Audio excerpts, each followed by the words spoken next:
Porque eu queria, eu precisava, ansiava, desesperadamente encontrar o caminho do céu.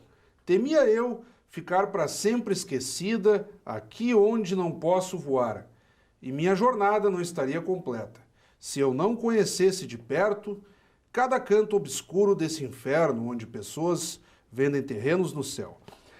Esses são alguns dos trechos de Eu Também Nasci Sem Asas, obra recentemente lançada aqui em Caxias do Sul pela minha amiga escritora, já jornalista, comunicadora, Maia Falks, que retorna aqui ao Café com Letras, e quando o escritor não para de produzir, ele retorna várias vezes ao Café com Letras. É o caso da Maia aqui, então, de imediato, te saúdo, Maia. É uma honra tê-la conosco de novo. Pois é. É uma honra para mim também, porque sempre que eu venho aqui é uma conversa maravilhosa, então sempre uma alegria. E um destaque muito especial, Maia, porque tu ganhaste aqui, tem o troféu devidamente exposto, eu vou pedir que a nossa equipe pegue aqui, foque. Tu foste a vencedora do 55º concurso anual literário de Caxias do Sul, com a obra literária o Prêmio Vivita Cartier, que é o maior prêmio literário aqui do contexto caxiense. Eu lembro de escritores notáveis, o Marcos Kirsch, com a obra Sombra de Clara, ganhou uma vez e sucessivamente. Mas chama atenção também pela tua tenra idade. Não é comum um escritor, no teu caso uma escritora, conseguir uma distinção dessas com tão pouca idade. Tu deves ter aí pouco mais de 30 anos? Pouco não, bastante mais de 30 anos. Com que idade tu estás? Eu tô com quase 39. Quase 39. Mas é pouco, digamos assim, para um escritor, digamos assim. Tu vem constituindo uma trajetória aí, pelo menos quase 10 anos, né? Não chegaria a 10 anos aí. Eu lancei o primeiro livro em 2015, mas eu escrevo desde pequena, né? Só que se considerar a minha trajetória de publicação, o tempo é curto mesmo. Exatamente. Então é nesse sentido que eu quero colocar. Como que tu recebeste a distinção? Claro, isso gerou uma repercussão enorme aqui na imprensa local, redes sociais, por aí afora. Mas pessoalmente, assim, além de, claro, a honra de ser premiada, enfim.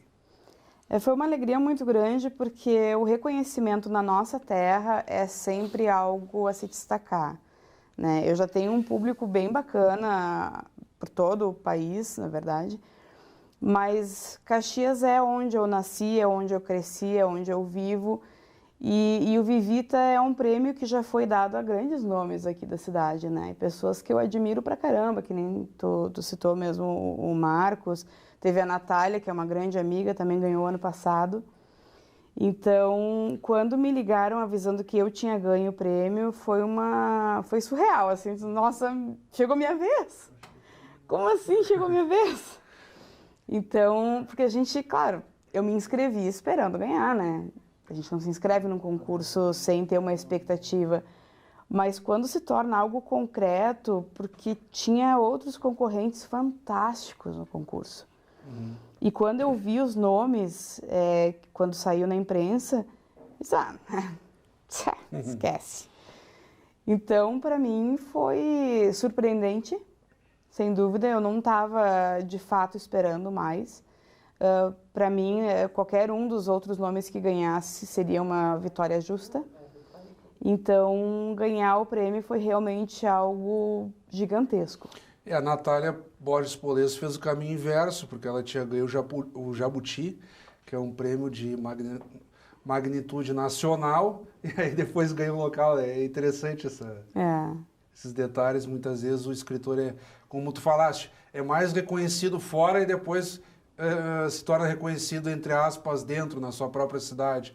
Não que a Natália não tivesse sido reconhecida, porque ela também foi patrona da Feira do Livro aqui de Caxias do Sul. Ela recebeu o devido reconhecimento. Mas naquela edição, talvez, quando ela concorreu anteriormente no Vivita Cartier, como tu falaste, são grandes escritores, poderia ter sido o caso daqui a pouco de tu não teres ganho agora e ganharias numa outra oportunidade. O concurso tem disso, né? Sim, e justamente mostra o quanto a produção caxiense é maravilhosa. O fato de eu olhar os meus concorrentes e já perder a esperança de ganhar é uma prova de que nós temos grandes nomes aqui e muita gente que merece vir a ganhar no futuro. Então, eu me senti extremamente lisonjeada de ter sido o meu ano e torço pelos meus colegas para os próximos anos, com certeza, porque eu conheço a qualidade do trabalho feito aqui e é extraordinário. Caxias se destaca muito, acho que as pessoas não têm a dimensão do quanto Caxias se destaca.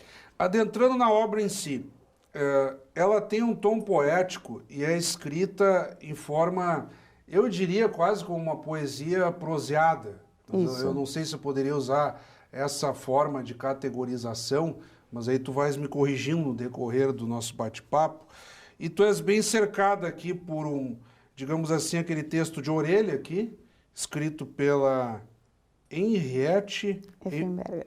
É o sobrenome dela, eu já tinha te falado. Henriette Effenberger, Isso. escritora, não errei. Escreveu a tua orelha, Henriette Effenberger, e temos aqui também ao final um prólogo, um pós-fácil, feito por Tiago Medeiros, Recolha as Penas do Caminho. Eles dão, digamos assim, um encaixe, uma recuperação ou uma costura final aos teus retalhos, porque como são poesias, né, são vários retalhozinhos, digamos assim, e que tem um tom de manifesto, de uma pessoa, às vezes protestando, às vezes tentando provocar uma conscientização, às vezes fazendo a sua introspecção com relação à vida, e uma enumeração de renascimentos, de renovações e mortes. Então eu gostaria primeiro de pensarmos a concepção da obra. De onde partiu isso, de um manifesto poético, digamos assim?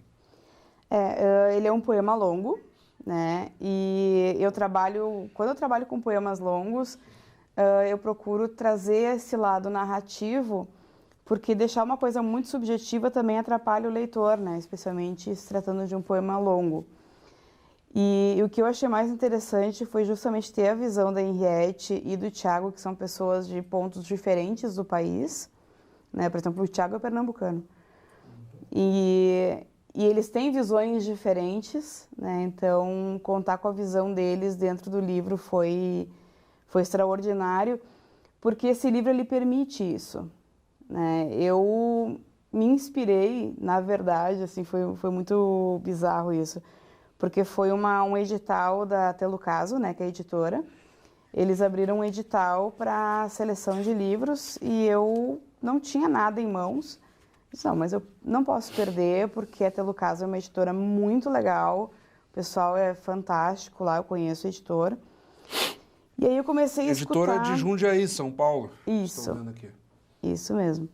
Eu comecei a escutar uma música no YouTube, que ficava uma tela parada com um farol e pássaros ao redor. E a música se chamava Arrival of the Birds, né? A Chegada dos Pássaros. E eu me lembrei de um curta que eu assisti há muitos anos e toda vez que eu penso no curta me dá vontade de chorar. Que é de um passarinho que existe só na Nova Zelândia, que é o kiwi. Que inclusive, eu não sei qual dos dois inspirou o nome de qual dos dois, mas ele é muito parecido com a fruta. Eu ia te perguntar, se escreve como a própria fruta? Se escreve igual, é. E ele é um passarinho que não voa porque ele não tem asa, mas ele é classificado como ave. E olhando aquele farol, que é uma edificação imensa, mas que não serve para moradia, que é solitária e que ela não consegue alcançar o céu, e olhando um passarinho que não tem asa, então ele não pode voar, tudo isso foi se juntando. Nossa, às vezes a gente tem condições de alcançar nossos objetivos e não faz por um ou outro motivo, e outras pessoas não têm as mesmas condições e precisa lutar muito para chegar lá. Que foi o caso do Kiwi nesse curta. Ele se joga de um penhasco para sentir o vento no rosto, para se sentir voando. E é muito triste, né? A sorte que o curta interrompe antes do fim. Aí acaba não tendo a noção se de fato morreu. É complicado. E então, tudo o que está no livro são maneiras de mostrar que às vezes a gente tem um sonho, a gente tem um objetivo que é alcançar o caminho do céu, no caso do livro. E essa narradora, é uma narradora porque fui eu que escrevi, né? Mas pode ser um narrador também. Renasce de várias maneiras que poderiam ser maneiras para alcançar o caminho do céu e não consegue. Então, a ideia final, que não vou entregar o fim,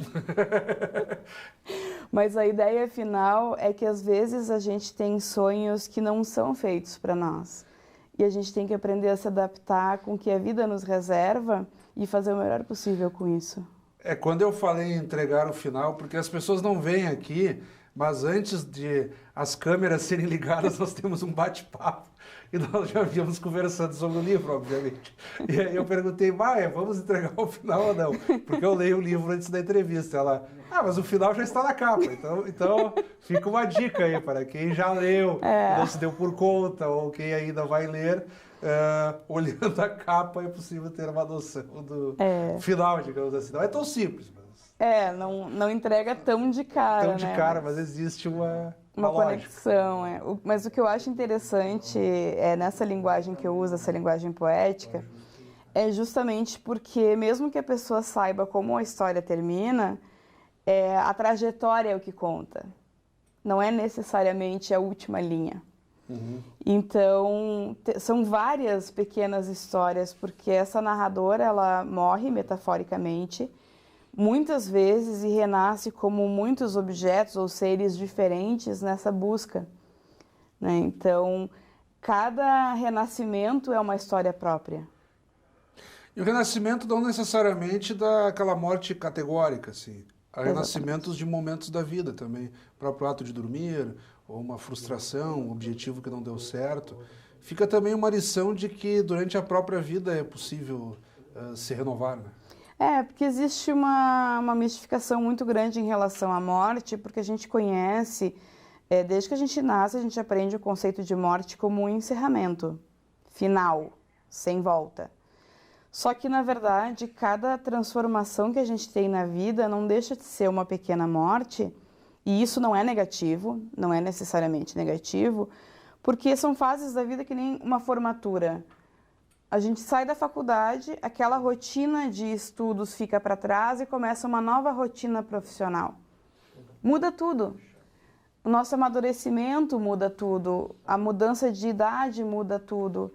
Então, aquela vida que a gente tinha na infância ficou para trás, ela não existe mais. Tu não vai sentar e brincar de carrinho agora. E a lembrança é muito vaga, né? Nós temos ali flashes, né? Exatamente. E cientificamente é explicado, né? O cérebro, de forma estratégica, ele também apaga, né? Porque ele precisa...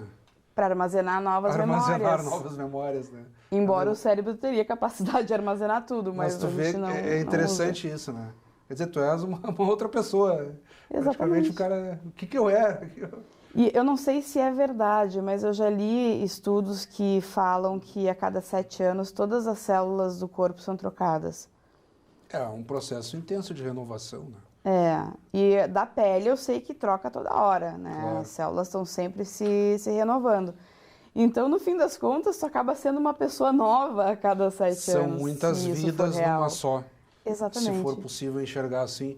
O que também conforta, né? Porque o sujeito, num momento de muita dificuldade, de dor, de perda, pensa assim, mas meu Deus, o que eu vou fazer agora e tal. Não, para aí.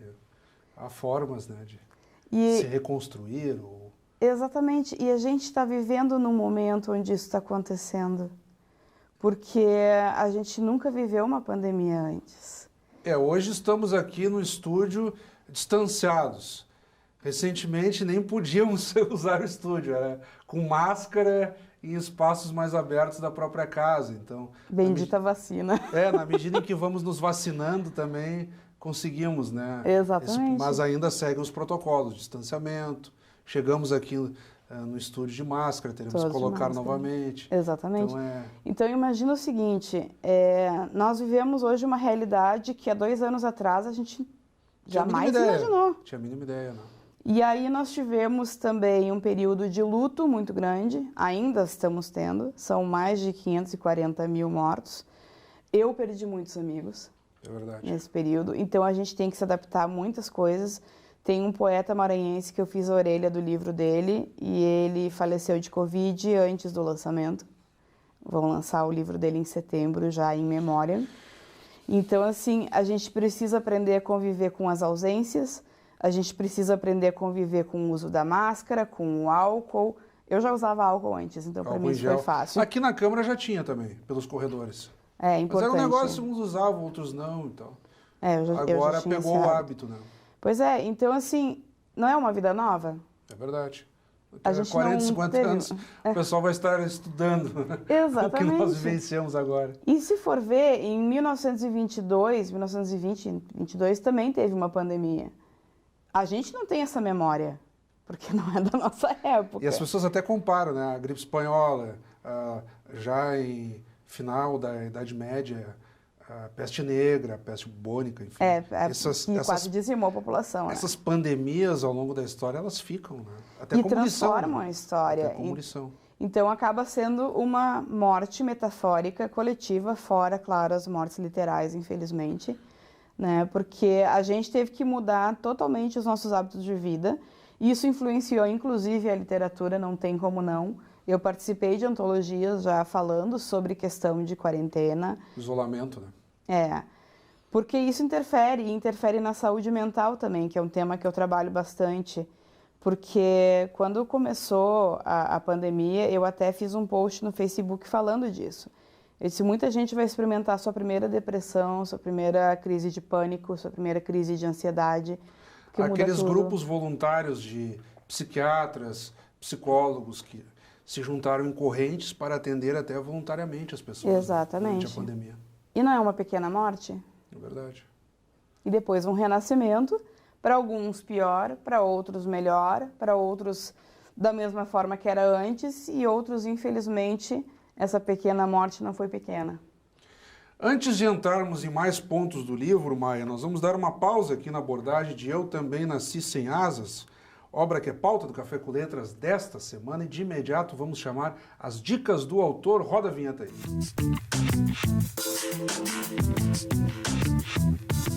Então, nas dicas do autor, parte do Café com Letras, recebendo aqui a escritora Maia Fawkes.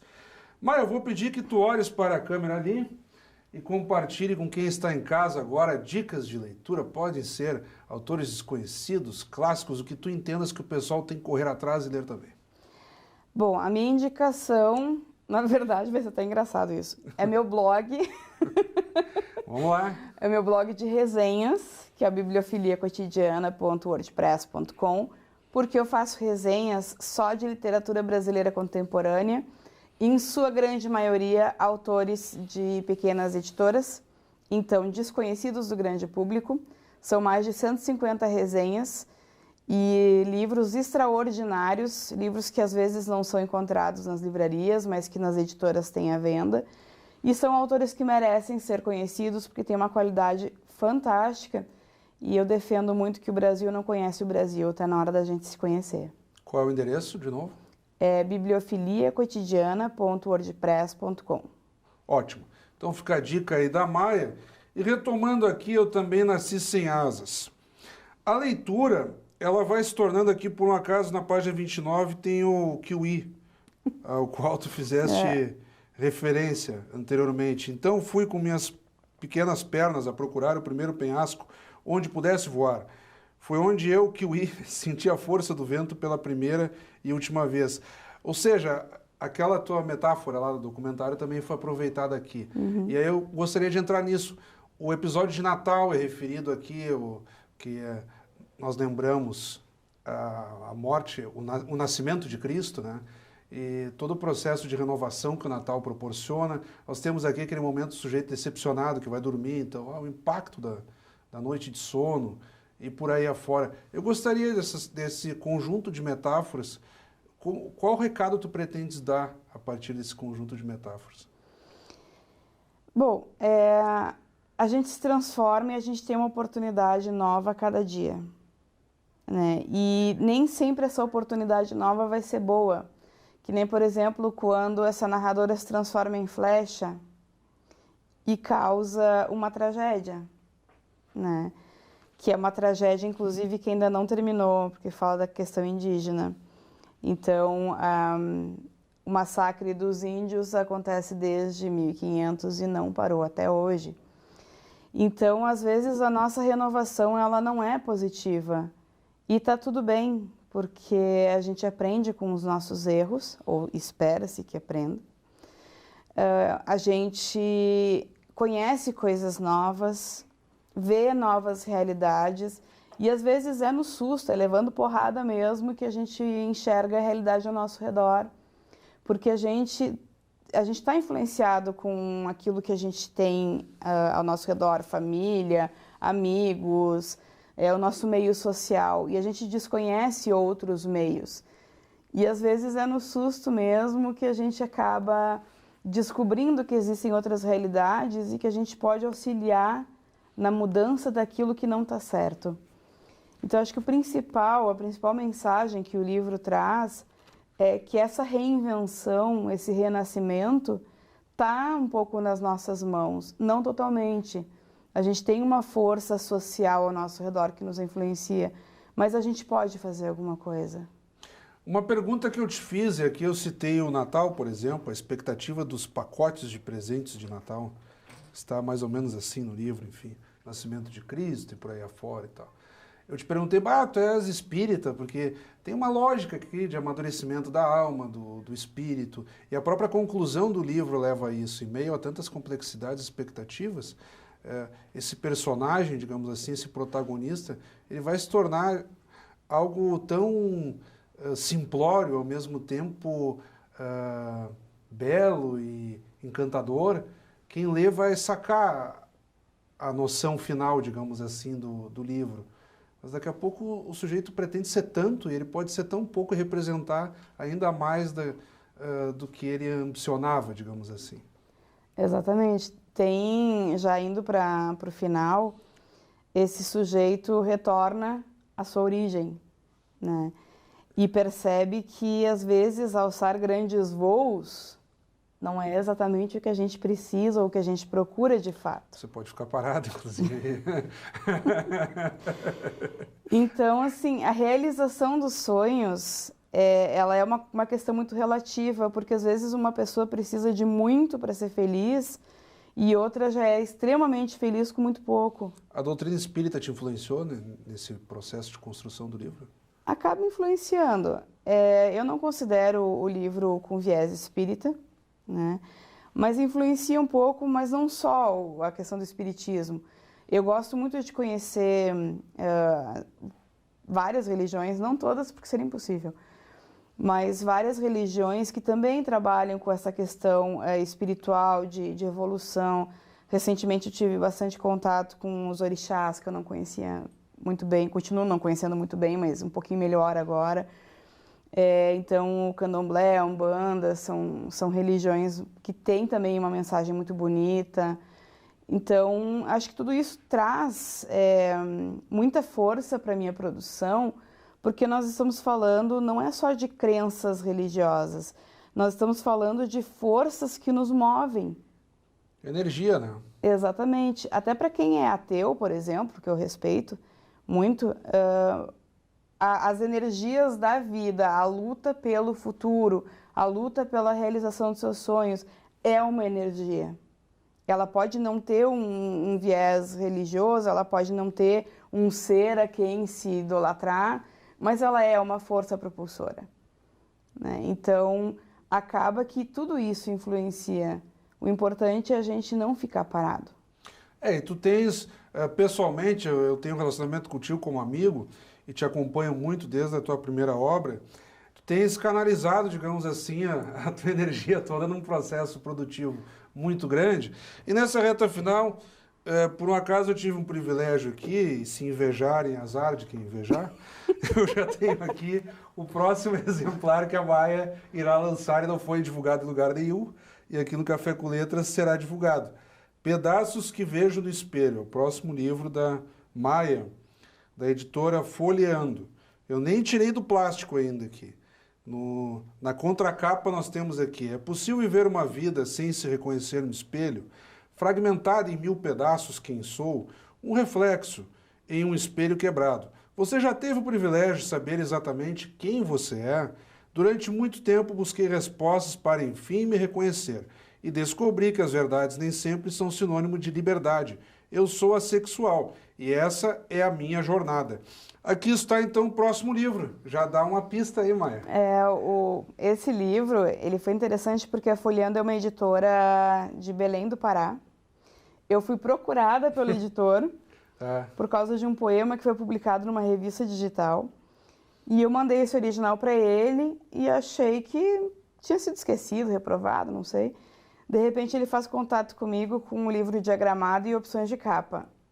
Nossa Senhora, o que está acontecendo? Nós temos aqui a proposta de romance, seria isso? Não, esse aí é um poema longo também. Seria um poema longo também. E ele trata sobre a sexualidade, que é uma orientação sexual que praticamente não se fala, que é a letrinha A, que fica lá no fim da sigla. Fica perdida. Até foi interessante que eu comentei isso um dia no Facebook sobre a invisibilidade da sexualidade, e uma pessoa me perguntou, onde fica na sigla a sexualidade? Na letra A? Mas tem, né? LGBTQIA+, tem o A lá. Tem o A. Está lá. E ela é muito invisibilizada justamente porque uma pessoa assexual, ela não precisa, por exemplo, lutar pelo direito de um casamento. Sim, o viés identitário fica um pouco de lado, porque não envolve, digamos assim, maiores lutas. Mas não deixa de ser um tabu também. Totalmente. Porque as pessoas vão questionar, mas como é que não namora? Mas aí o sujeito namora alguém do mesmo sexo. Aí. Tá, é um tabu, mas enfim, já é um exercício, entre aspas, de aceitação, que não deveria aceitar coisa nenhuma, cada um é o que é e pronto. Exatamente. Mas aí tem um sujeito que vai dizer, mas vem cá, mas aí não se interessou nem por alguém do mesmo sexo, quer dizer, também é complicado, né? Isso é interessante porque existe uma cobrança e as pessoas não percebem isso. Mas quando um sujeito entra na puberdade, já se começa a cobrar que se encontre a primeira namorada, o primeiro namorado. E tem pessoas que não vão encontrar o primeiro namorado, a primeira namorada. E no meu caso, por exemplo, estou há bastante tempo com a minha mulher, aí começa... mas não planejaram ter filhos ainda. Convenhamos, é decisão do casal e cada um tem o seu tempo, né? Exatamente. E fica aquela pressão, mas e aí, quando que vai ser? E fica mesmo. E essa pressão, e é isso que as pessoas não se dão conta, e isso eu discuto nesse livro, essa pressão, pegando uma pessoa que é um adolescente, tá? No caso, como eu que escrevi, é uma adolescente, né? A narradora é sempre feminina. É uma adolescente que sofre uma pressão muito grande para ter aquela suposta vida normal. Mas o que é vida normal? Né? Para cada um é uma coisa. Então, essa narradora, ela se sente deslocada do mundo, da vida ao seu redor, exatamente porque ela não se sente da mesma forma que as outras pessoas. E ela é cobrada de se sentir da mesma forma. E ela demora muito tempo para se entender, para poder se aceitar e saber que ela tem o direito de não ser igual a todo mundo. Exatamente, claro. Então, por isso que eu trago essa questão dessa orientação sexual que pouca gente conhece. Muito interessante, Maia. Passamos um pouquinho do nosso tempo, mas... Como sempre. Como sempre. Mas foi muito válido aqui destacar o foco principal. Eu também nasci sem asas, obra pauta do Café com Letras dessa semana. E também aqui já dar uma pista nessa mesma toada do poema em prosa, digamos assim, de pedaços que vejo no espelho, obra que tu apresentarás, digamos assim, nos próximos meses. Eu nem tirei do plástico aqui ainda, então ficarei no compromisso de ler e te convidar para nos próximos meses retornar aqui e falarmos então daí só de pedaços que vejo no espelho. Ainda alguns segundos para as tuas considerações. Bom, é sempre um prazer estar aqui. Se depender de mim, estaria aqui muitas vezes. Já adianto que tem outros 2 livros aprovados em editoras. Que legal isso aí. Vou frequentar bastante esse estúdio ainda. Bacana. E eu convido a todos que estão assistindo a conhecer não só as minhas obras, mas de outros autores brasileiros, caxienses também, que são extraordinários. A gente precisa muito, principalmente agora que deu esse baque na economia, precisa muito do apoio do leitor, que frequente as livrarias, que apoie as pequenas editoras, que apoie os escritores, porque a cultura é o que move o mundo. Então, se a gente deixar a cultura sucumbir, é a nossa civilização que está em jogo. Vamos apoiar as artes, a cultura, que é isso que vai nos levar para frente. Mais uma vez, muito obrigado. Então, acabamos de conversar com a jornalista e escritora Maia Fawkes, ela que nos brindou aqui com o livro, digamos assim, uma poesia em prosa, Eu Também Nasci Sem Asas, obra premiada com a graduação máxima no 55º Concurso Anual Literário de Caxias do Sul, ano 2021, Prêmio Vivita Cartier. Então, Eu Também Nasci Sem Asas, prosa poética, digamos assim, premiada com Vivita Cartier desta edição, de Maia Fawkes, pauta do Café com Letras desta semana. E como sempre, também convidamos a todos que continuem acompanhando a nossa programação. Até o nosso próximo encontro.